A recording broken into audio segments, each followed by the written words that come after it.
Very good. Well, good afternoon to all of you, and merci Tess, et surtout merci à l'Atheneum de Philadelphie de nous recevoir aussi gentiment et aussi régulièrement. Donc, nous allons poursuivre aujourd'hui notre série de conférences virtuelles sur les batailles de légende de l'histoire de France. Et cette quatrième bataille de légende, eh bien, c'est la bataille de Marignan. Alors, c'est en septembre 1515 que se déroule la bataille de Marignan à 20 kilomètres au sud de Milan. Elle se situe donc en Italie, à Marignano, aujourd'hui connue sous le nom de Melegnano. Et pardonnez mon mauvais accent italien. Alors, l'année de la bataille, 1515, est enfouie dans l'inconscient collectif des Français. Pourtant, bien peu savent expliquer la signification réelle de cet événement. Il oppose, nous le verrons, la coalition française et vénitienne aux mercenaires suisses qui agissent pour le compte du duché de Milan et des États pontificaux. Alors, la bataille de Marignan se situe dans le contexte des guerres d'Italie, qui s'étendent sur une période de 65 ans, de 1494 à 1559, pour être précis. En fait, les guerres d'Italie sont une succession de 11 batailles entrecoupées par des phases de paix. Les souverains français estiment avoir des droits héréditaires en Italie, notamment sur le duché de Milan. Ainsi, Charles VIII, Louis XII, François Ier et enfin Henri II de France vont participer à de multiples batailles pour reprendre le contrôle des provinces italiennes perdues. C'est donc dans un cadre de reconquête et que François Ier, le roi de France, qui vient de monter sur le trône, va s'illustrer lors de la bataille de Marignan. Alors, François Ier est un lointain cousin de Louis XII. Il lui succède en janvier 1515 à l'âge de 20 ans. C'est le fils de Louise de Savoie, duchesse de Nemours. S'il hérite du trône de France, c'est parce que Louis XII meurt sans héritier mâle, mais aussi parce que sa mère, Louise, a arrangé un mariage avantageux. François est en effet l'époux de Claude de France, la fille du défunt roi Louis XII. À ce titre, Claude est héritière du duché de Milan en tant que descendante de Valentine Visconti, son arrière-grand-mère. Leur Visconti, c'était une Italienne qui fut la fille du premier duc de Milan et épouse du duc français d'Orléans. Alors, hélas, le père de Claude a perdu le duché de Milan en 1512. Le jeune et nouveau roi français, François Ier, s'estime donc dans son bon droit lorsqu'il cherche à le récupérer. Alors, François Ier a la chance de se trouver à la tête d'un royaume centralisé. La féodalité médiévale appartient maintenant au passé.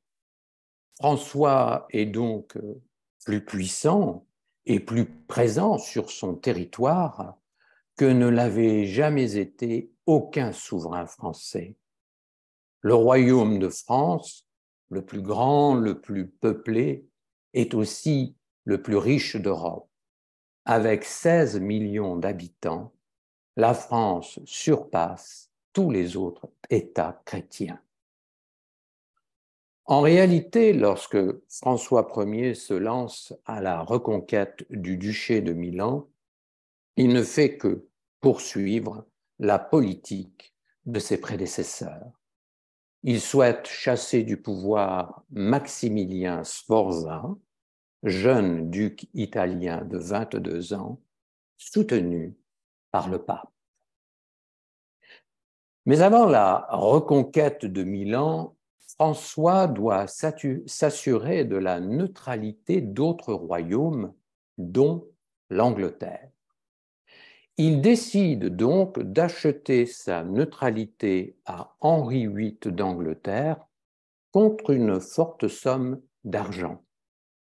Effectivement, il n'a nulle envie de voir débarquer les Anglais au nord du royaume alors qu'il se bat en Italie. Alors c'est d'autant plus facile que l'Angleterre n'a pas de droit réel sur les territoires italiens et leurs coffres sont vides. Henri VIII d'Angleterre accepte donc l'offre de François Ier. Désormais, le roi français a les mains libres. Il n'a plus à se soucier de la frontière nord de son royaume. François Ier cherche également des alliés et il en trouve un de poids, la République de Venise. Car Venise craint un duché de Milan trop puissant et soutenu par le pape. Elle a donc besoin d'un protecteur afin de commercer sans restriction dans le nord de l'Italie. Mais secrètement, François Ier espère encore récupérer le duché de Milan sans livrer bataille. Pour cela, il compte persuader les Suisses, alliés de Maximilien Sforza et des États pontificaux, de ne pas lui faire barrage. Mais un contentieux financier entre la France et la Suisse, remontant à 1513, complique l'affaire. En effet, la France avait contracté une dette à l'encontre de la Suisse. Alors que les Helvètes faisaient le siège de Dijon, on avait promis de payer une rançon colossale aux Suisses afin qu'ils rentrent chez eux. Ce qu'ils firent. Mais à l'époque, le roi Louis XII n'a pas honoré la dette de la France. François Ier offre donc aux Suisses de payer cette rançon vieille de 2 ans. Mais le chef militaire suisse, Mathieu Schinner, foncièrement anti-français, fait pression auprès des cantons alémaniques pour que cette offre soit refusée.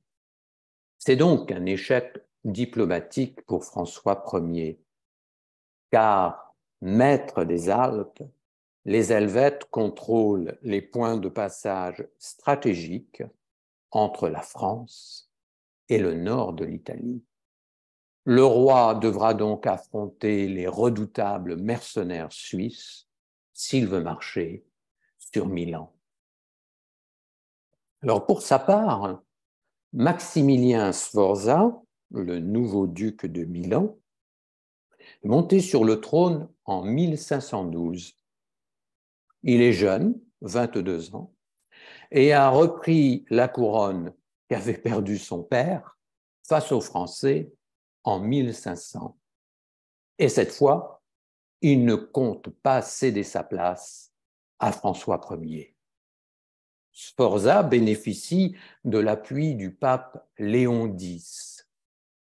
Ce dernier redoute les ambitions françaises dans cette Italie du Nord morcelée et affaiblie par de nombreux conflits internes.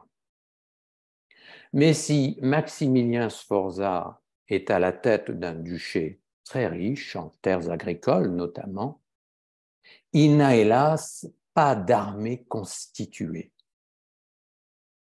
Le duc de Milan s'assure donc les services de Marx Roest.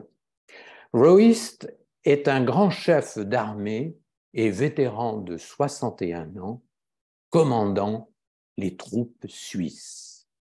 Il emploie des mercenaires très expérimentés et ces soldats montagnards ont la réputation de ne pas faire de prisonniers. Ils tuent sans merci tous leurs ennemis. Roest sera épaulé dans sa tâche par deux généraux suisses de talent.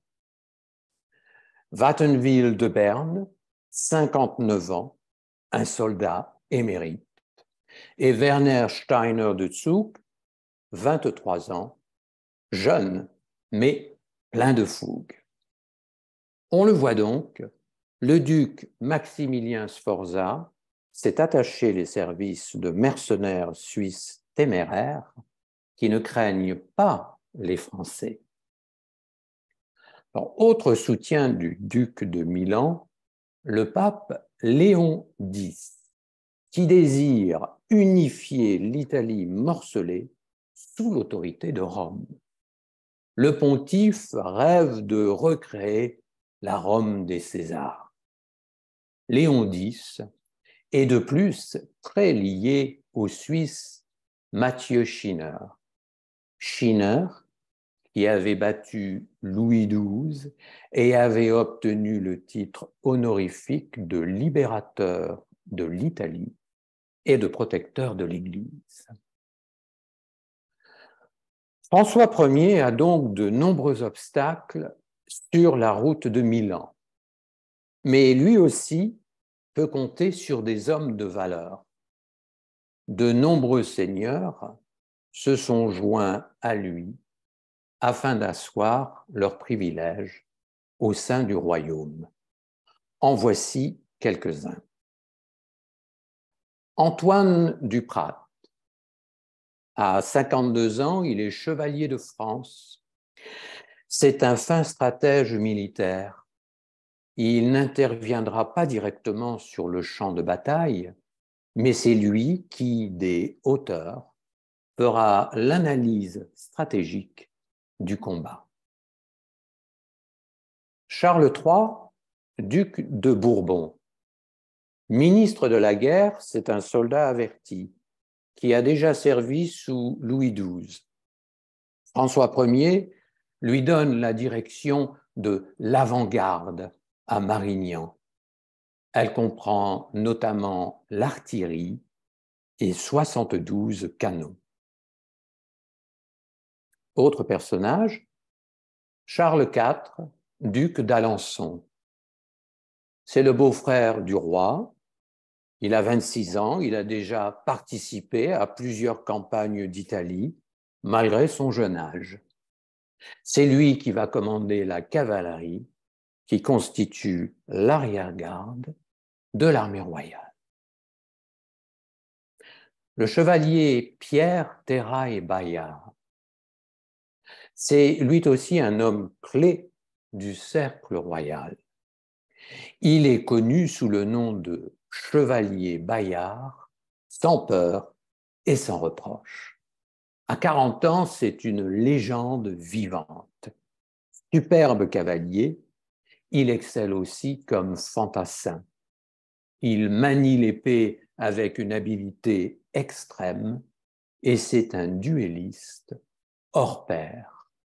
On dit d'ailleurs que sur le champ de bataille, Bayard vaut une armée à lui seul.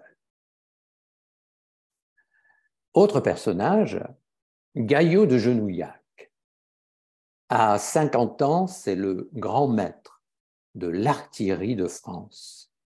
À ce titre, il est responsable des poudres et des canons sur le champ de bataille. Il travaille en collaboration étroite avec le duc de Bourbon. Louis II de la Trémoille, lui aussi est un vétéran des guerres d'Italie. Il a 55 ans, il a déjà servi sous les rois Charles VIII et Louis XII. Général d'armée, spécialiste de l'artillerie, il va hélas perdre son fils unique à Marignan. Antoine Ier, duc de Lorraine. Il est à la tête d'un duché indépendant qui n'appartient pas au domaine royal, mais il est lié par son épouse à la maison de Valois. Il accompagne donc François Ier à Marignan. Excellent cavalier, il va se distinguer par sa bravoure sur le champ de bataille. Son frère cadet, Claude, duc de Guise, l'accompagne. Il n'a que 19 ans et sera grièvement blessé par une lance suisse, mais il va y survivre. Jacques de Trivulce. Il est marquis de Vigevano, dans la province italienne de Pavie. Pro-français, c'est un condottiere, c'est-à-dire un chef d'armée de mercenaires. À 65 ans, il est maréchal de France et on le considère comme un sage. Il va jouer, nous le verrons, un rôle fondamental dans la traversée des Alpes des troupes françaises. Leonardo Loredano, c'est le doge de Venise, un magistrat suprême de la République. Il a 79 ans, il est connu pour son habileté politique et son expérience. Bien sûr, on ne le retrouve pas sur le champ de bataille, mais l'alliance de la République de Venise avec la France sera essentielle à la victoire de François Ier. Bartolomeo d'Alviano, encore un Italien. C'est le seigneur de Pordenone. Comme Jacques de Trivulce, c'est lui aussi un condottiere expérimenté. À 60 ans, ce grand chef de guerre dirige la cavalerie vénitienne, sans le secours de laquelle Marignan eût été une défaite française. Et, pour conclure cette liste, Pedro Navarro. C'est un mercenaire et ingénieur militaire espagnol qui travaille au service de la France. Il dirige les bataillons d'arquebusiers et d'arbalétriers des troupes françaises. À 55 ans, son expertise va se révéler inestimable à Marignan. Alors, voilà donc les principaux protagonistes de la bataille. Les forces en présence vont être assez équilibrées, 30 000 fantassins environ des deux côtés. Mais la cavalerie, elle, est bien en faveur de François Ier. 2500 cavaliers français plus 7500 cavaliers vénitiens, contre quelques centaines de cavaliers seulement chez leurs adversaires. Alors à ce déséquilibre s'en ajoute un autre. L'artillerie française, forte de 72 canons et de milliers d'arquebusiers, surpasse très largement l'artillerie ennemie. Alors le gros des troupes, on l'a vu, est composé principalement de fantassins. Il s'agit donc de soldats à pied. Parmi eux, on compte des arquebusiers, des arbalétriers, des lance-quenets et des mercenaires des Pays-Bas. Alors commençons par les arquebusiers. Ils viennent du sud-ouest de la France, de Gascogne et du Pays basque.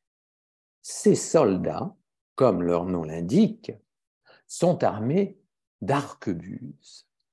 L'arquebuse est une sorte de fusil à poudre. Elle peut peser jusqu'à 7 kg et mesure environ 1,30 m. L'arquebuse se place donc sur un fourquin, c'est-à-dire une fourche sur laquelle elle repose. Pas encore de gâchette à l'époque. Il faut allumer une mèche afin de créer la détonation. L'arquebuse tire une balle de 25 grammes qui a une portée limitée, 50 mètres environ. Sa cadence de tir est faible, une balle par minute. On l'imagine donc, c'est une arme redoutable, mais qui a ses limites. Alors, parlons maintenant des canonniers, car ils sont parmi l'artillerie les soldats les plus redoutés. La France, je vous l'ai dit, est à la tête de 72 canons de bronze, tirant des boulets de 3 kg à quelques centaines de mètres. Elle possède aussi des coulevrines et des serpentines à main. Alors, ce sont des petites pièces d'artillerie, en fait, une sorte de mini-canon sur épaule, ancêtre du bazooka, qui tire des petits boulets de pierre ou de métal. Alors, il faut aussi compter avec les arbalétriers. À partir du XIIe siècle, l'arbalète a été une arme particulièrement prisée des armées françaises. Les meilleurs arbalétriers des troupes de François Ier sont originaires de Navarre et du Pays basque. Comme l'arc, l'arbalète tire des flèches. Mais si l'arc nécessite de la force physique, l'arbalète, elle, requiert de la dextérité dans son maniement. En effet, le rechargement est très long, 3 minutes environ. L'arbalétrier est donc accompagné d'un pavesier qui le protège d'un grand bouclier. Alors qu'on recharge l'arbalète, la tension de la corde n'est pas assurée par la force physique du tireur, mais par une pièce rigide, une sorte de mécanisme. L'arbalétrier n'effectue donc aucun effort lorsqu'il tire. Il peut ainsi se concentrer sur sa cible et viser. Il peut tirer debout, mais aussi en position couchée. Il tire à une distance de 100 mètres environ, et la vitesse du projectile peut atteindre 200 km à l'heure. Mais si l'arbalète est bien plus puissante et précise que l'arc, elle est lourde et difficile à manier. En fait, c'est une arme statique, surtout efficace lors des sièges. Elle est donc mal adaptée au mouvement des champs de bataille. Pourtant, les arbalétriers vont se distinguer à Marignan. Ils vont faire de nombreuses victimes suisses. Marignan est en fait la dernière grande bataille de l'histoire où apparaissent les arbalètes. Avec les progrès techniques de la Renaissance, les flèches vont être supplantées par les poudres et par les balles. Cependant, on compte encore plusieurs milliers d'arbalétriers à Marignan. Parlons maintenant des lansquenets. L'armée de François Ier en compte beaucoup. Ce sont des mercenaires germaniques. Ils constituent le gros de l'infanterie, 20 000 hommes environ. C'est énorme. Ils sont connus pour leur efficacité, mais aussi pour leur brutalité. Ils sont soit armés d'une lance, soit d'une courte épée.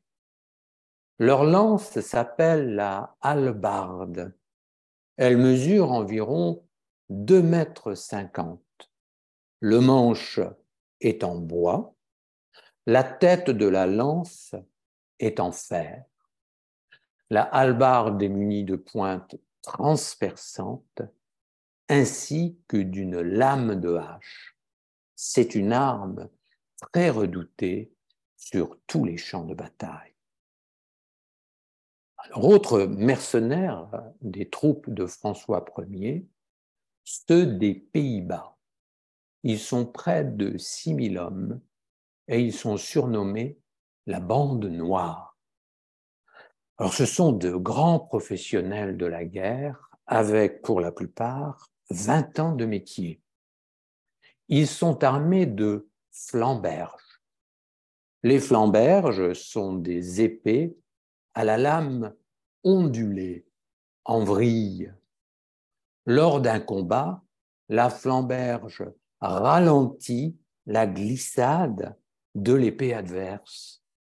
Elle provoque des vibrations qui créent des douleurs dans le bras de l'adversaire qui lâche alors son arme. La bande noire est terriblement efficace lors des duels et des combats au corps à corps. Alors, outre ces fantassins, François Ier peut aussi compter sur 2500 cavaliers français auxquels vont s'ajouter, je l'ai déjà dit, 7500 cavaliers vénitiens. Les cavaliers sont principalement originaires des familles nobles. Ils doivent en effet fournir leur propre équipement, notamment cheval, épée et armure.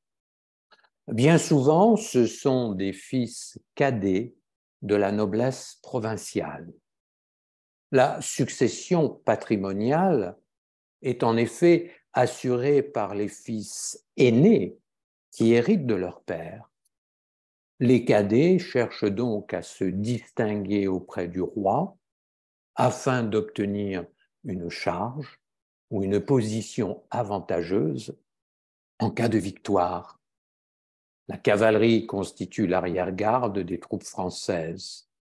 Elle intervient en support des fantassins grâce à ses mouvements rapides sur les ailes et sur les flancs adverses. Alors on l'imagine aisément, franchir les Alpes avec 50 000 hommes, armes, chevaux et bagages n'est pas une chose facile, surtout si les mercenaires suisses sont en embuscade. François Ier décide de rassembler toutes ses troupes à Grenoble. C'est le chevalier Bayard qui supervise l'opération. Puis, l'armée se met en route. Les Suisses tiennent les principaux cols alpins. Ils bloquent les passages habituels des Alpes, notamment le fameux mont Cenis. Cependant, ils n'avaient pas prévu l'audacité du jeune roi. Sur les conseils de Jacques de Chevauche, il décide de prendre un chemin alternatif. Ainsi, les troupes françaises vont tenter de franchir le col de l'Argentière, aujourd'hui connu sous le nom de col de l'Arche. C'est audacieux, car le col est bien plus escarpé que le mont Santis, que surveillent les Suisses. En effet, à l'époque, la route suggérée par Chevauche n'est qu'un sentier utilisé principalement par les bergers et leurs troupeaux de chèvres. C'est donc une folie apparente que d'amener 50 000 hommes sur de tels chemins. Alors les Français utilisent leurs canons pour ouvrir des routes là où les passages sont trop étroits. Les sapeurs construisent des ponts pour traverser les torrents. En juillet, le chemin créé de toutes pièces est à peu près carrossable et achevé.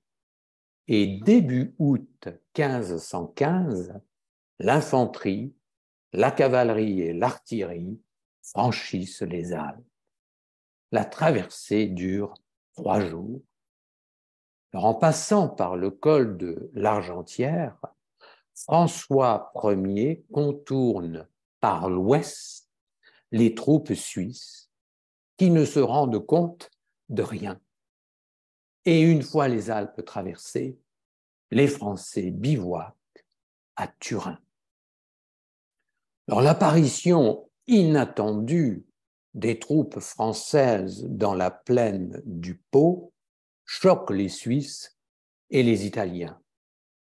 À Villafranca, le chevalier Bayard parvient même à capturer Prosper Colonna, le commandant de la cavalerie pontificale, alors qu'il est en train de déjeuner. Les Suisses se rendent compte bien trop tard qu'ils ont été dupés. Ils quittent les Alpes et se replient plus au sud, en Lombardie. Et un contingent helvète de 15 000 hommes supplémentaires rejoint les mercenaires à la hâte. Les confédérés suisses sont maintenant 45 000. Alors, prenant conscience du danger, François Ier engage des pourparlers début septembre 1515. Il cherche encore et toujours à éviter l'affrontement. Il promet de payer 1 million d'écus aux Suisses s'ils se retirent. Et il propose le duché de Nemours à Maximilien Sforza, l'actuel duc de Milan, s'il consent à quitter son palais. Alors François Ier utilise aussi l'argument de sa force de frappe, notamment ses canons, afin d'intimider les Suisses. Un accord semble sur le point d'aboutir, notamment avec les Suisses francophones. En fait, le roi cherche à créer la division entre les commandants des troupes suisses. Il exploite les dissensions au sein de la coalition ennemie. Les rivalités linguistiques entre francophones et germanophones apparaissent au grand jour. Fait aggravant pour les Suisses, Maximilien Sforza, le duc de Milan, tarde à payer la solde des mercenaires et à leur livrer des vivres. Finalement, après de longs pourparlers avec les Français, les mercenaires suisses de Fribourg, de Soleure et du Valais décident de quitter l'Italie. Ce départ d'environ 10 000 confédérés affaiblit bien sûr la position de l'armée suisse. Alors, c'est une petite victoire stratégique pour François Ier. Cependant, il reste encore plus de 30 000 mercenaires suisses prêts à l'affronter. Et pour sa part, le roi de France a dû laisser des troupes au sud des Alpes afin de protéger ses arrières. Ces troupes ont notamment pour mission d'empêcher le passage éventuel de renforts suisses venant du nord. En tout, 15 000 hommes des troupes royales ne participeront donc pas à la bataille de Marignan. Les forces sont donc équilibrées, environ près de 30 000 hommes prêts à combattre dans chaque camp. Bon, parlons maintenant un peu du dispositif suisse. Leur artillerie, je vous l'ai dit, est faible. Ils n'ont que 8 canons contre 72 du côté des Français. Ils ont environ 1000 arquebusiers contre près de 5000 dans l'armée royale. La cavalerie suisse est inexistante. Seules les troupes du pape peuvent aligner quelques centaines de chevaux. En fait, les mercenaires suisses sont des fantassins. Ils constituent le gros des troupes et ils sont divisés en 3 corps distincts. Tout d'abord, l'avant-garde suisse. Elle est composée d'arbalétriers en nombre limité. Ils ont donc surtout un rôle défensif en cas d'attaque. Placés aux avant-postes, ils fournissent des renseignements sur la position et les mouvements des Français. Le corps de bataille, quant à lui, forme le gros des troupes suisses. On y retrouve principalement des piquiers armés de lances de 6 mètres de long et chargés de repousser la cavalerie française. Les piquiers sont redoutables et terriblement efficaces. Ils sont secondés d'hallebardiers plus mobiles avec leurs courtes lances. Enfin, une arrière-garde suisse. Elle forme le 3e corps. Il s'agit principalement d'arquebusiers. Ils interviennent souvent en support et sont connus pour le mouvement rapide, tournant et encerclant. Alors désormais, le roi de France a installé son camp à Marignan, à 20 km au sud de Milan. Les alliés vénitiens du roi, eux, ne sont pas loin. Ils campent à Lodi, aux abords de leurs frontières. Alors, face aux Français, les troupes de la Ligue campent à Milan et à Manza. Mais le Suisse Schiener a des soucis. Il craint en fait le désistement d'autres contingents helvètes. Il doit donc agir vite tant qu'il a encore assez d'hommes pour espérer remporter la victoire. Il va ainsi provoquer par ruse la bataille devant Milan. Alors la bataille de Marignan va s'opérer en plusieurs phases que je vais décrire maintenant. Première phase. Le 13 septembre, ce sont les Suisses qui lancent les hostilités. À 16 heures, les généraux envoient à l'assaut et par surprise 3 carrés de fantassins de 7000 hommes chacun, dont les fameux piquiers. Mais les Français ne s'attendent pas à un déclenchement du combat aussi rapide. Ils ne sont pas prêts. L'artillerie n'est pas positionnée et les bataillons ne sont pas vraiment formés. Très vite, le connétable de Bourbon, qui dirige l'avant-garde française, est en grande difficulté. François Ier, en personne, vient à sa rescousse avec des cavaliers. Il faut à tout prix protéger les canons français. La première ligne, qui avait été enfoncée lors de l'attaque surprise, parvient à se reconstituer grâce au support de la cavalerie. Schiener, quant à lui, arrive en renfort avec la garde ducale milanaise et la cavalerie pontificale.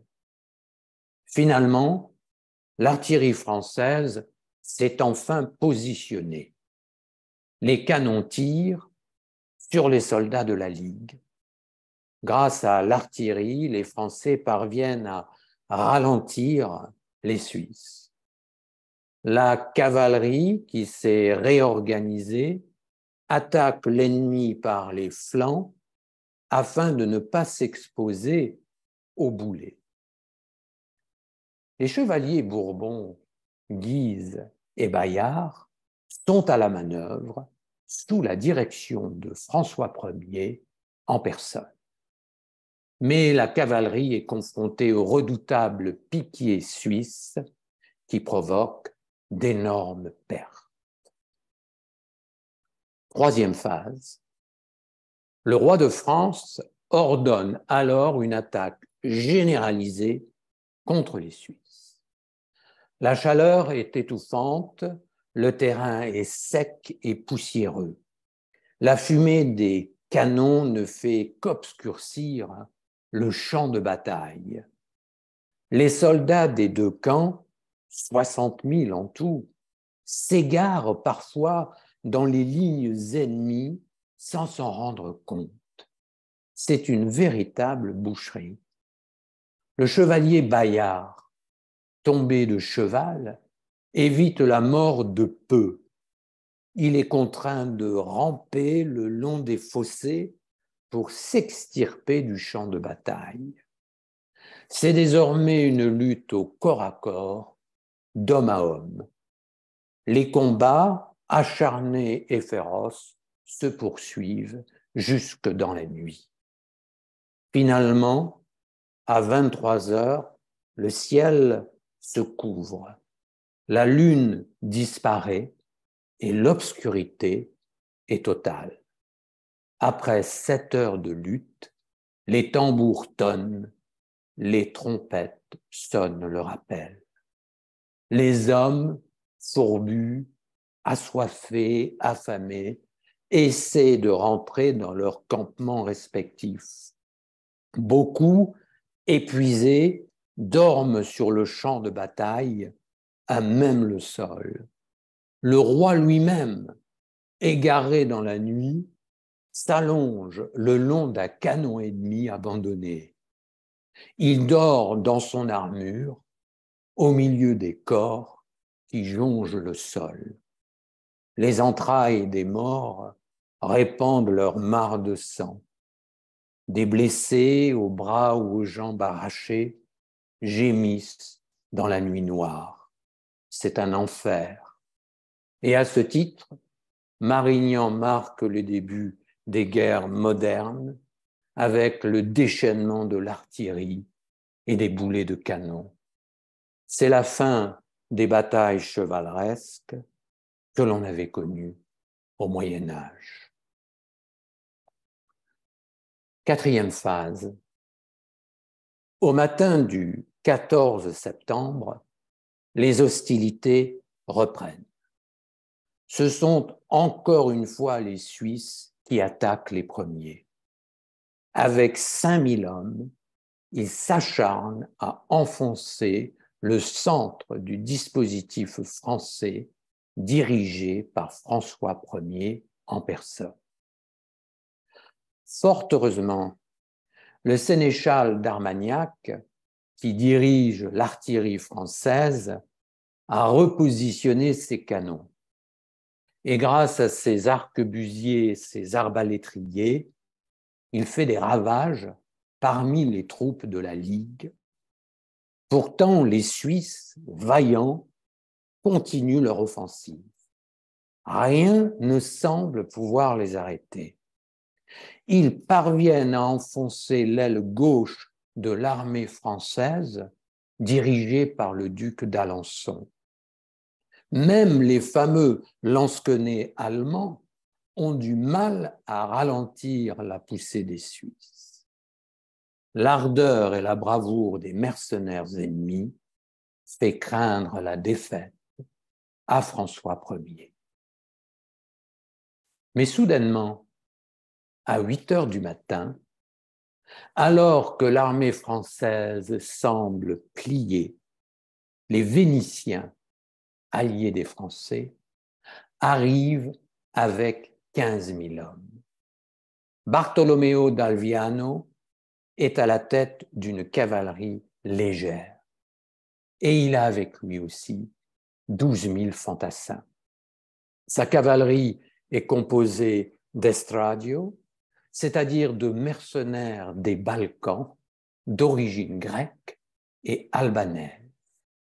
L'armée française respire. Les lansquenets reprennent vigueur. Quant aux canons français, ils tirent de plus belle et font une véritable boucherie. Les Suisses, en déroute, tentent de fuir et de se réfugier à Milan. La cavalerie française sonne alors la charge, c'est le massacre. Ce qui reste des mercenaires helvètes bat en retraite. Les Français, épuisés, renoncent finalement à les poursuivre. Alors après 2 jours de combat et 20 heures de bataille, chacun compte ses morts. 10 000 environ du côté suisse, 6 000 du côté franco-vénitien. Alors c'est un chiffre énorme pour l'époque, rare depuis l'Antiquité. Généralement, une grosse bataille fait entre 2 000 et 3 000 morts. Le chiffre dramatique de 16 000 victimes s'explique pour 2 raisons principales. Tout d'abord, les Suisses ne font jamais de prisonniers. Ils tuent tout ce qu'ils bougent. Ils ne cherchent jamais à gagner de rançon. Les Français font alors de même, ce qui explique la tuerie. Deuxième explication, les Français utilisent énormément l'artillerie. Fini donc les batailles chevaleresques, on meurt désormais autant par la poudre que par l'épée ou par la lance. Alors, comme on l'imagine, les conséquences politiques de cette victoire sont nombreuses. Avec ce premier exploit, le jeune roi de France, qui n'a seulement que 20 ans, obtient un grand prestige, non seulement auprès de ses sujets, mais aussi auprès des autres souverains européens. Il fait une entrée triomphale à Milan à la mi-octobre, 1 mois après sa victoire à Marignan. Les habitants de la ville se retournent contre leur duc, Maximilien Sforza. Ils remettent les clés de la ville à François Ier, qui, en fait, prend le contrôle de toute la Lombardie. Alors, suite à sa victoire, François Ier signe des traités avec le pape Léon X, notamment le traité de Viterbe, où le pontife reconnaît au roi le titre de duc de Milan. Léon X lui offre aussi les villes de Parme et de Plaisance, dans la province d'Émilie-Romagne. Une contrepartie, la France accepte de protéger la ville de Florence sous l'autorité papale. En août 1516, un autre accord avec le pape voit le jour. C'est le Concordat de Boulogne. Désormais, c'est le roi de France, très puissant, qui va nommer les évêques et les archevêques du royaume. Le pape, pour sa part, n'aura plus qu'un rôle symbolique. Il devra se contenter de les confirmer dans leurs fonctions. C'est donc maintenant à François Ier que revient le droit de distribuer les privilèges ecclésiastiques. Le roi va ainsi pouvoir collecter la décime, une taxe perçue sur les revenus du clergé. Alors, troisième conséquence de la victoire de Marignan, François Ier signe à Fribourg un traité de paix perpétuel avec la Suisse. En échange, il accorde 700 000 écus d'or aux Helvètes à titre de dédommagement. Bref, il achète la paix. Désormais, les Suisses n'ont plus le droit de s'engager dans une alliance hostile à la France. Ce traité va d'ailleurs rester en vigueur jusqu'en 1792, date de l'invasion de la Confédération par l'armée révolutionnaire française. François Ier obtient aussi du roi des Espagnes, Charles Ier, futur Charles Quint, la reconnaissance de l'autorité de la France sur le duché de Milan. Il signe un accord qui s'appelle le traité de Noyon. En contrepartie, le roi de France reconnaît à l'Espagne son ascendant sur le duché de Naples. François promet même sa fille Louise, alors âgée d'1 an, au jeune Charles Ier. Elle mourra cependant dans sa 3e année et l'alliance rêvée n'aura donc jamais lieu. Alors, d'un point de vue intérieur, les conséquences de la victoire sont nombreuses pour François Ier. Tout d'abord, il assoit sa légitimité au sein même de son royaume, car Marignan contribue à créer la légende d'un jeune roi vaillant. Il faut reconnaître que ce n'est pas faux, car contrairement à d'autres souverains, il a combattu sur le champ de bataille et il y a risqué sa propre vie. Mais la victoire de Marignan va vite faire l'objet d'une récupération politique. On prêche dans les églises de France et l'on raconte sur les places publiques les faits d'armes de ce jeune roi victorieux. Et on réécrit bien vite l'histoire. La contribution des Vénitiens, pourtant essentielle à la victoire, est effacée des textes. Il faut dire que les accords signés par le roi de France avec le pape jouent un rôle important dans ce phénomène d'effacement. La France protège désormais Florence, que convoitisent les Vénitiens. On assiste donc à un renversement des alliances.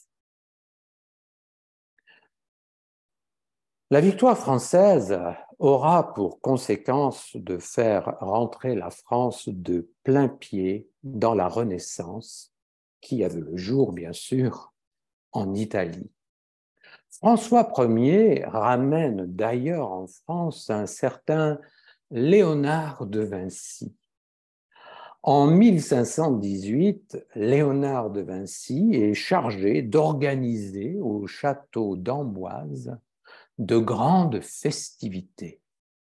On célèbre en effet le mariage du Florentin Laurent II de Médicis, neveu du pape Léon, à la comtesse Madeleine de la Tour d'Auvergne, cousine de François Ier.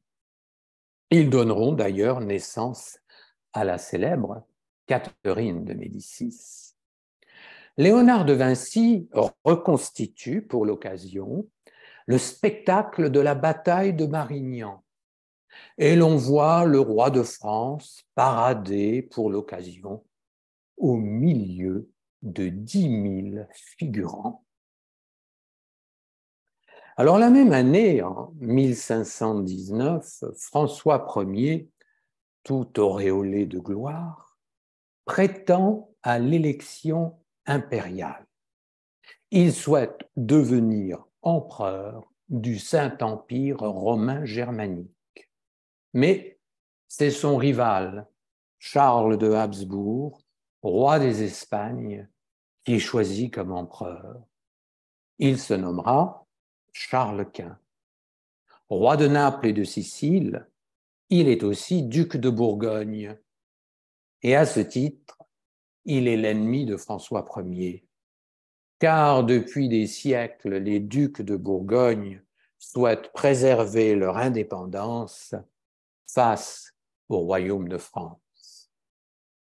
François Ier va donc nourrir une grande rancœur envers Charles Quint, et sa rivalité avec l'empereur va finir par tourner au désavantage de la France.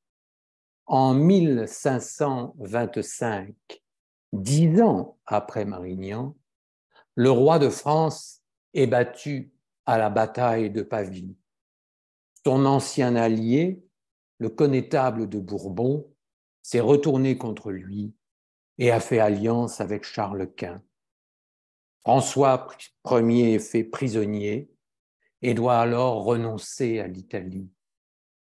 Il va mourir 22 ans plus tard, en 1547, sans avoir accompli son rêve d'empire. Alors finalement, les guerres d'Italie vont prendre fin en avril 1559.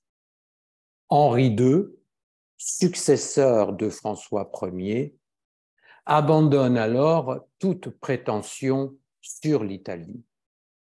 C'est le début de la prédominance espagnole en Europe. 65 ans de conflits qui ont vu 4 rois de France se battre pour conquérir l'Italie avant de devoir y renoncer. Charles VIII, Louis XII, François Ier et enfin Henri II. Désormais, les nobles français se replient dans leur royaume. Ils vont maintenant se déchirer entre eux lors des guerres de religion.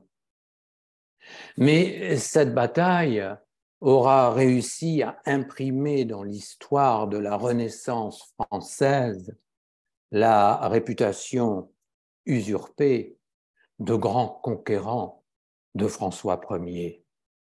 Car Marignan, c'est l'arbre qui cache la forêt des défaites françaises en Italie. Et pourtant, 5 siècles plus tard, on parle encore avec nostalgie dans toute la France des exploits de François Ier. Je vous remercie. Merci beaucoup. Alors, je ne sais pas si vous avez des questions, des remarques, des compléments à faire. N'hésitez pas à intervenir. Marignan est une histoire relativement compliquée avec énormément de personnages. J'espère que le document que j'ai préparé avec quelques cartes et également une liste d'à peu près 35 personnages, je crois, vous a été utile pour suivre tous les rebondissements de cette bataille. Alors, y a-t-il des questions ou des remarques, s'il vous plaît? Éric, comme toujours, excellent. Merci beaucoup. Je suis Alex. Merci. Et comme toujours, c'est excellent, très bien. Et le document est très utile, très utile. Merci, ben c'est gentil. Merci Ça beaucoup. fait plaisir. Merci, Éric. Je vous en prie. Je vous en prie. Vous avez parlé du fait que les Vénitiens, ils ont essayé, les Français dans l'histoire ont effacé la contribution des Vénitiens qui était essentielle à la victoire. Et ça me Tout fait à fait. penser. Et je me demande si ce fait a été la cause de la défaite à Pavie après. Est-ce que les Vénitiens étaient conscients du fait qu'ils n'étaient pas reconnus? Ah, tout à fait, tout à fait. Et puis il y avait eu un renversement d'alliance, c'est-à-dire que le roi François Ier, suite à sa victoire, a signé des traités avec le pape Léon Et dans l'un de ces traités, il s'engageait à protéger Florence, qui était une ville qui était très chère à la papauté. Et les Vénitiens eux-mêmes avaient des vues sur Florence, si je puis dire. Donc, en s'engageant à protéger Florence, ils s'engageaient un petit peu contre les Vénitiens. Donc, c'est vrai qu'il y a eu un grand ressentiment de la part des Vénitiens. Ce qui s'est passé également, ce qui est très important, c'est Charles Ier d'Espagne, le roi des Espagnes, qui est devenu Charles Quint, c'est-à-dire le fameux Charles V qui a dirigé un Habsbourg, qui a été élu empereur du Saint-Empire romain germanique. Et étant roi des Espagnes et empereur du Saint-Empire romain germanique, il avait énormément d'alliés. Et c'est pourquoi la France n'a plus jamais réussi à vaincre. Elle manquait d'alliés et puis elle faisait face je ne veux pas dire au reste de toute l'Europe, mais pratiquement. Donc, c'était la fin du rêve de François Ier, qui, comme je l'ai expliqué, avait bien essayé lui-même d'être élu empereur du Saint-Empire romain germanique, car l'empereur était élu, hein, donc il n'était pas autoproclamé, même s'il faut bien le dire que dans l'histoire, ce sont toujours les Habsbourg, il y a donc une sorte de continuité qui ont toujours hérité du trône. Donc la France s'est retrouvée isolée, et puis on est reparti après dans les guerres de religion, il y avait des problèmes internes. La perte de l'Italie a été une grande perte financière aussi pour la France. Louis XII et même François Ier avaient imposé des taxes sur le duché de Naples, donc ça faisait rentrer beaucoup d'argent dans le royaume de France. Et une fois que ces territoires avaient été perdus, bien sûr, il y a eu des problèmes dans les finances du royaume, si je puis dire. Voilà. Donc, ça fait beaucoup d'explications pour justifier ou du moins expliquer la défaite finale des Français lors de ces guerres d'Italie. Mm-hmm. C'était très intéressant. Alors, cette bataille, c'était une tuerie horrible. Oui, Alors, tout à fait. Et c'est le début véritablement, certains historiens disent que c'est le début des guerres modernes. On est vraiment passé du Moyen Âge, de l'esprit des chevaliers, aux guerres modernes, c'est-à-dire à l'artillerie.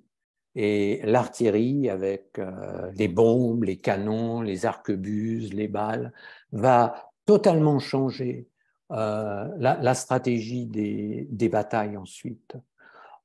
Alors les chevaliers vont amèrement le regretter, hein, parce qu'il y avait le fameux esprit chevaleresque, c'est-à-dire qu'il y avait une sorte d'honneur à se battre d'homme à homme, et on considérait l'artillerie comme des soldats du déshonneur, puisque eux, ils n'étaient pas véritablement sur le champ de bataille à se battre d'homme à homme, mais ils tiraient à distance derrière leurs canons.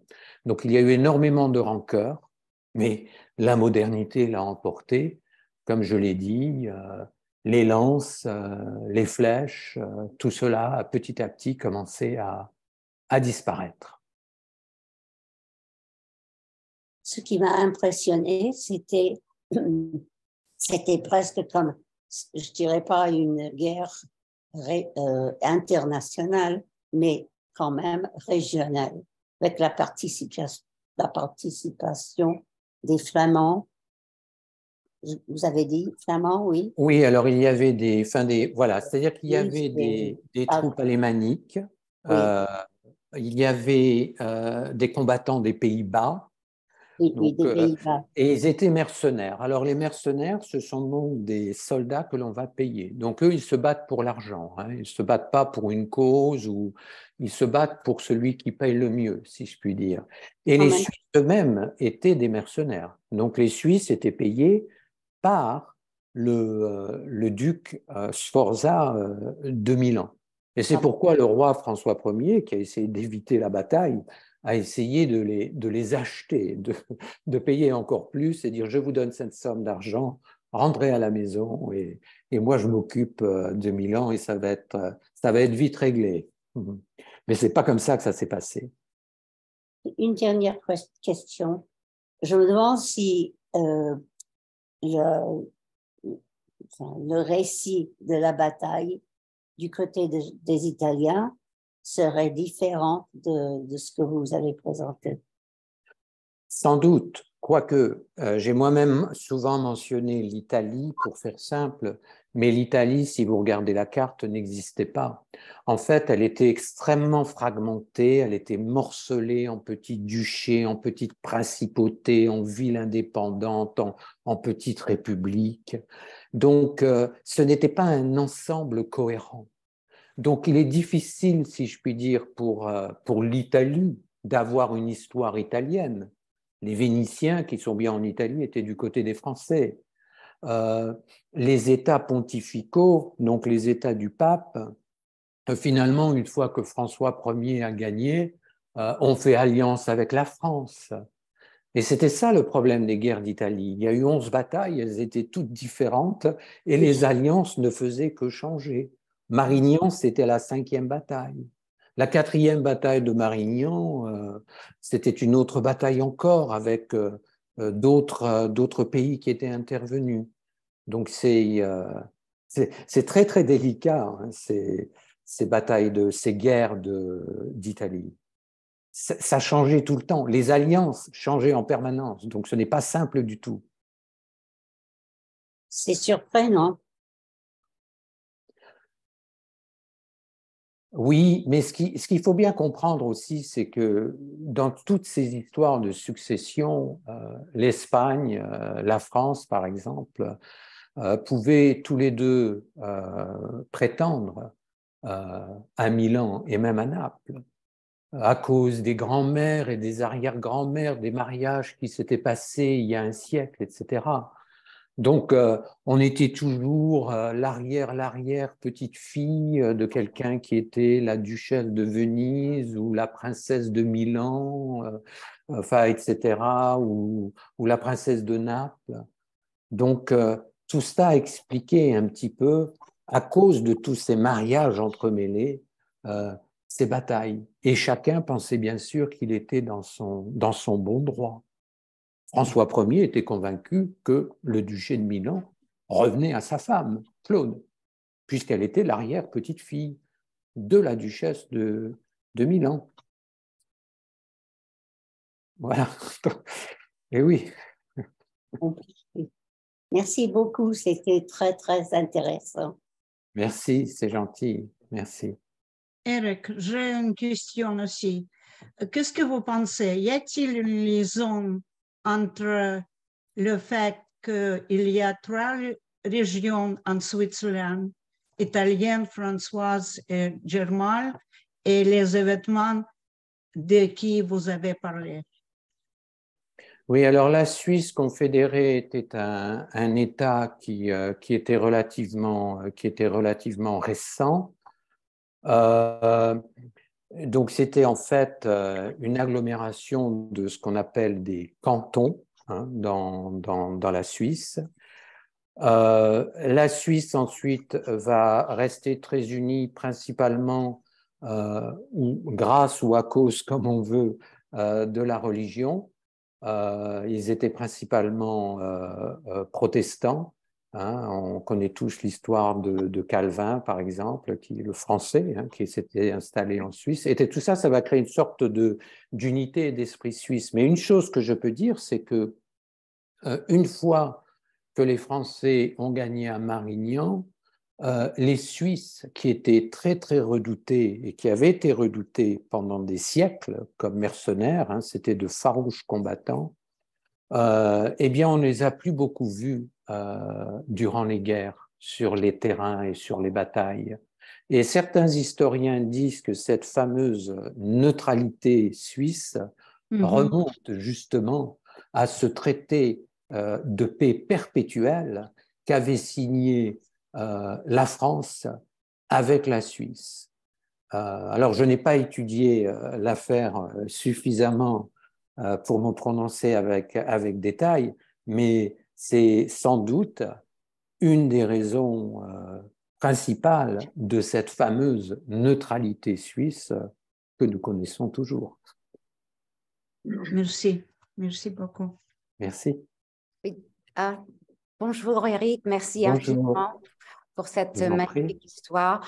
J'ai pensé justement, vous parliez de ça et j'allais vous poser cette question, peut-être que vous l'avez déjà répondu, le fait que le pape était donc, a soutenu la France, est-ce que c'était parce que c'était un pays catholique alors que la Confédération helvétique était plus protestante ou alors ça n'avait rien à voir avec ça?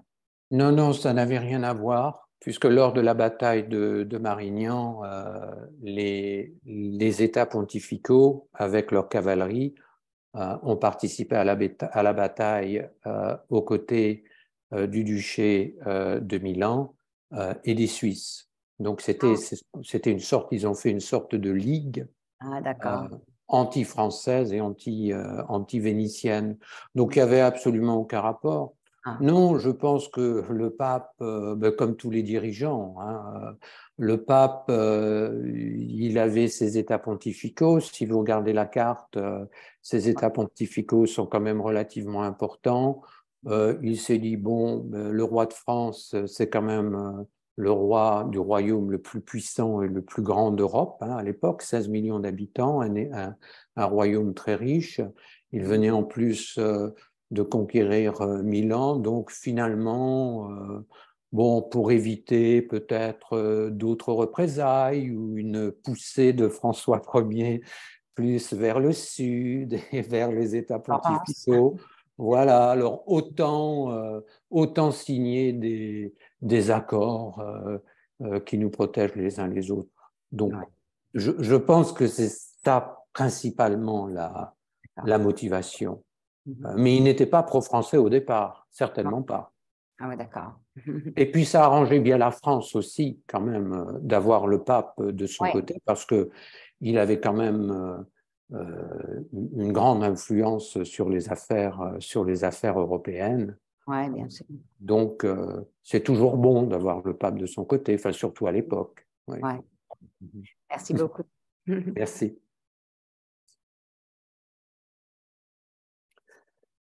Voilà, entendu. So, Tess, I think that we're going to meet, if I don't mistake, on the 12th of July. Correct. So that will be in 6 weeks. And I'm going to speak about two more battles during this series. Alors, à l'origine, j'avais prévu 4 batailles, mais en fait, je vais en faire 6, car certains d'entre vous m'ont écrit, ont demandé à ce que je parle de la bataille d'Azincourt. Alors, la bataille d'Azincourt qui oppose Henri V d'Angleterre à Charles VI de France, et elle va avoir lieu en 1415. Donc, en fait, elle va avoir lieu un siècle avant la bataille de Marignan. Donc, on va faire une petite redescente dans le temps, on va parler d'Azincourt, et puis la dernière bataille sera la bataille de Bouvines, qui se passe au XIIIe siècle, donc on redescendra encore un peu plus profondément, donc là on sera vraiment dans l'ère médiévale. Voilà. So the link is in the chat, so you can sign up for that, but I'll also email that link to everyone when I send out the recording link as well. Thank you very much. Thank you. You're welcome. Merci beaucoup. Thank you very much, Tess, and always a big thank you to the Athenaeum. Without the Athenaeum, we couldn't meet, so I'm always extremely grateful to Tess and to the Athenaeum to welcome us so often on their platform. So merci beaucoup, Tess. Thank you. And we are forever grateful to you. Okay. Merci beaucoup. Merci, Au revoir. Eric. Merci. Au revoir. Merci beaucoup. Merci encore. Au revoir. Au revoir. Bye.